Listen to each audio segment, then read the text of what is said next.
Welcome to my YouTube channel. You can follow all the economic news. Please subscribe to my channel.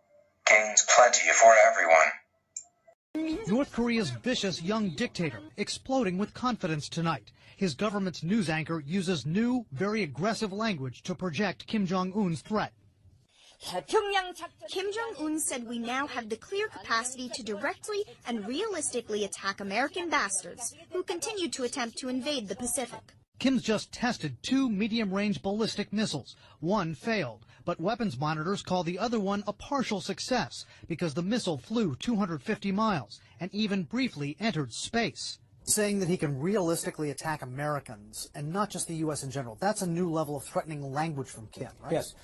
The potential for provocation and provocative language is enhanced by Kim by the fact that now he has the technology that goes to match the language. When Kim perfects the so-called Musadon missiles he just tested, experts say he'll be able to strike the Aleutian Islands in Alaska or U.S. military units on Guam. A U.S. intelligence official tells CNN tonight Kim's aggressive language, his celebration of this missile launch, underscores his regime's aspiration to be recognized as a nuclear power. Analysts say Kim also wants to fend off the threat he perceives from his principal enemies, who've just wrapped up a massive military exercise on his doorstep. He wants to deter America from even threatening to intervene. He wants to deter South Korea at the same time, obviously.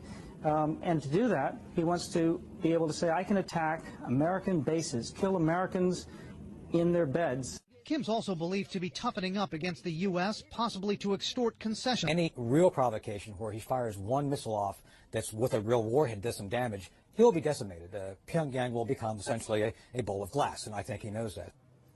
Still, there are tens of thousands of Americans in Kim's line of fire. More than 28,000 American troops are deployed in South Korea. Analysts worry tonight that if Kim tries to provoke South Korea with artillery fire, maybe a commando raid, that a mishap, a miscalculation from Kim's forces could harm those Americans, then we could be in for a dangerous escalation. We are just getting this in. The U.S. officials we are speaking to, Brianna, are telling CNN there was a very serious incident with the Iranian Navy yesterday. Now, this is just one day after that video everyone saw of a different incident. But yesterday, in the northern end of the Arabian Gulf, there was an Iranian fast attack craft that came out into the water and began harassing 2 U.S. Navy ships and a Kuwaiti Navy ship. The Iranians, we are told, were circling the Navy ships. They were coming close. They would not leave. At one point, they came within 200 yards of one of the U.S. Navy patrol craft. The Navy, following standard maritime procedure, tried to call the Iranian ship. They got no answer initially. They fired flares. They did then have, a U.S. official says, a brief radio-to-radio conversation with the Iranians, but still, the Iranians did not leave. At that point, we are told that this U.S. Navy patrol craft, the USS Squall, then made the decision and fired 3 warning shots into the water to warn the Iranians to pay attention and to back off. This is standard maritime procedure for the U.S. Navy. It rarely happens. It has happened in the past, but this is standard procedure when a U.S. Navy ship feels threatened and that threat does not back off. That is really the last resort before you take lethal action. You fire warning shots into the water. So just yesterday, 3 warning shots fired at the Iranians. And this comes one day after that video that we all saw that 4 Iranian ships, again, Revolutionary Guard Corps ships, came out and harassed another U.S. Navy ship.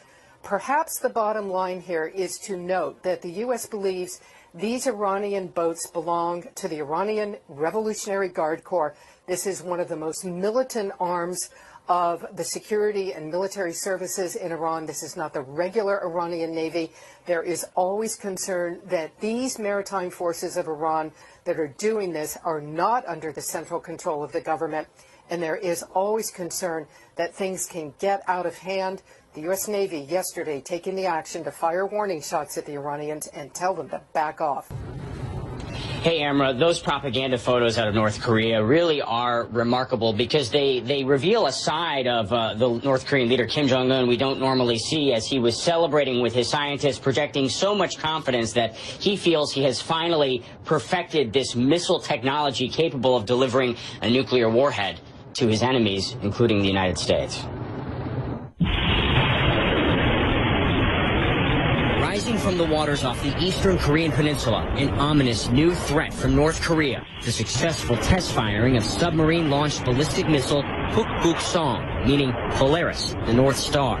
A weapon North Korean leader Kim Jong-un says puts the U.S. and its allies within striking range of a nuclear attack. A triumphant announcement on the North Korean news. State propaganda images claim to show a perfect launch. Before dawn Wednesday, anxiety turns to exhilaration. Kim Jong-un and his officers smiling, laughing as they track the missile some 500 kilometers, more than 300 miles, further than any previous attempt. The testing and the phase of the development is very rapid. A launch attempt just last month failed. A missile fired 4 months ago in April traveled just 30 kilometers, around 18 miles.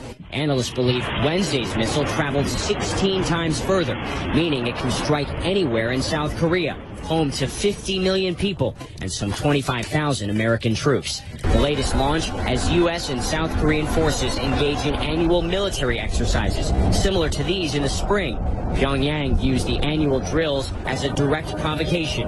Troy University professor Daniel Pinkston says war games are vital to keep the peace. Looking at North Korea's capabilities, their development programs for weapons of mass destruction and their delivery systems, the shrill rhetoric that comes out of Pyongyang, their objectives are very clear.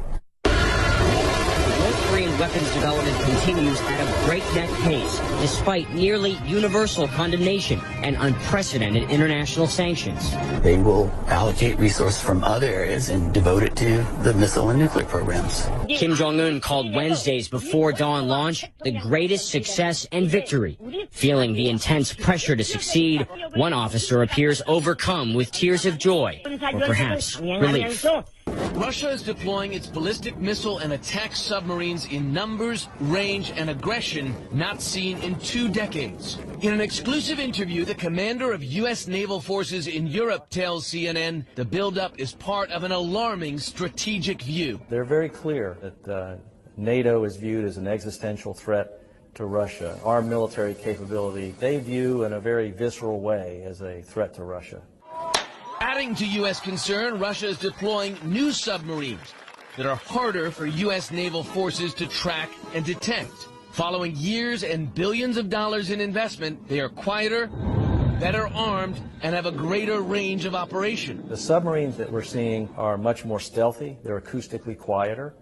We're seeing them have more advanced weapon systems, missile systems that can attack land at long ranges. The increased Russian sub-activity is backed by a much broader military expansion. Russia is adding or upgrading some 12 naval bases across the Arctic Circle, expanding its capability to send subs in numbers through the crucial Greenland-Iceland-UK gap into the Atlantic and closer to U.S. and NATO territorial waters. Moscow has also newly stationed 6 submarines in the Black Sea, giving Russia new capability into the Mediterranean. The U.S. believes the new activity is designed to deny NATO, including the U.S., the ability to operate within Russia's so-called near abroad. Increasingly alarmed by Russia's new sub-deployments, the U.S. and its NATO allies are launching new training exercises in anti-sub warfare and deploying new systems, including the P-8 Poseidon. These are sonar buoys dropped into the water to track submarines. The plane can be equipped with torpedoes to destroy those submarines. Russia's growing military activity extends above the surface as well. A Russian fighter jet's flyby of the USS Donald Cook this week, coming within 30 feet laterally and 100 feet vertically, is behavior that U.S. naval commanders have not witnessed since the Cold War. We had issued radio calls in both English and Russian, and the aircraft didn't respond and proceeded on a course directly at the ship. So while we've seen these interactions before, this one was different because of the proximity to the ship, the altitude, and the flight path that it took. These are the big guns of Russia's modern army. The Iskander-M missile system seen launching a cruise missile during a carefully choreographed training exercise in April. And yet this is not NATO's biggest fear. Last year, President Putin announced more than 40 new missiles would be added to Russia's nuclear arsenal, prompting concerns in Washington of a new Cold War.